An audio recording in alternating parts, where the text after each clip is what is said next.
আগামী জাতীয় নির্বাচনের আগে রাজনৈতিক দল, আইনশৃঙ্খলা বাহিনী এবং নির্বাচন কমিশনের মধ্যে ঐকমত্য তৈরি না হলে সুষ্ঠু নির্বাচন সম্ভব হবে না।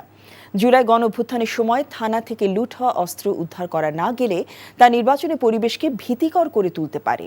সকালে সুশাসনের জন্য নাগরিক সুজন আয়োজিত আলোচনা সভায় সব কথা বলেন বক্তারা। এতে নির্বাচন ব্যবস্থা সংস্কার কমিশনের সদস্যরা জানান, নির্বাচন কেন্দ্রিক চ্যালেঞ্জগুলো চিহ্নিত করেই সুষ্ঠু নির্বাচন করতে হবে। সেলিম মালিকের রিপোর্ট। নির্বাচনী ব্যবস্থার সংস্কার কমিশনের সুপারিশগুলো কতটুকু এগিয়ে নিয়েছে অন্তর্বর্তী সরকার, সে বিষয়ে আলোচনা করতেই সুজনের এই গোলটেবিল বৈঠক। কমিশনের সদস্যরা জানান, সুষ্ঠু নির্বাচন প্রশাসনের দেয়া উপহার নয়, বরং দায়িত্ব। এখানে উপহার দেওয়ার ব্যাপারটা কিছু না, এখানে একজন সাংবিধানিক দায়িত্ব পালন করবে আর আরেকজন সাংবিধানিক অধিকার প্রয়োগ করবে।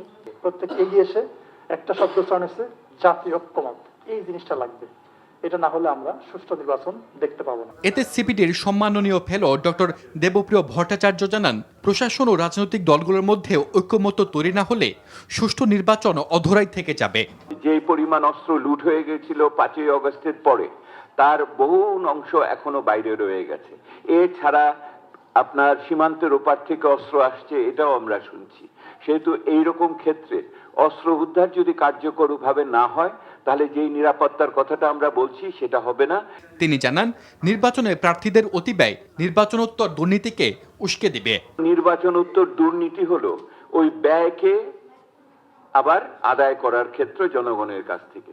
সেহেতু নির্বাচনী ব্যয়কে শুধু নির্বাচন ধরে দেখলে হবে না, সামগ্রিক দুর্নীতি বিরোধী অভিযানের অংশ হিসেবে দেখতে হবে যে এই মুহূর্তে মনোনয়ন বাণিজ্যের মাধ্যমে নির্বাচনী ব্যয় ইতিমধ্যে বৃদ্ধি পেয়েছে।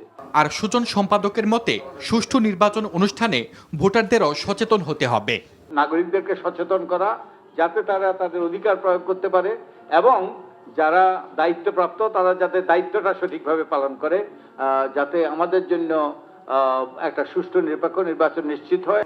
সেলিম মালিক, এনটিভি নিউজ, ঢাকা।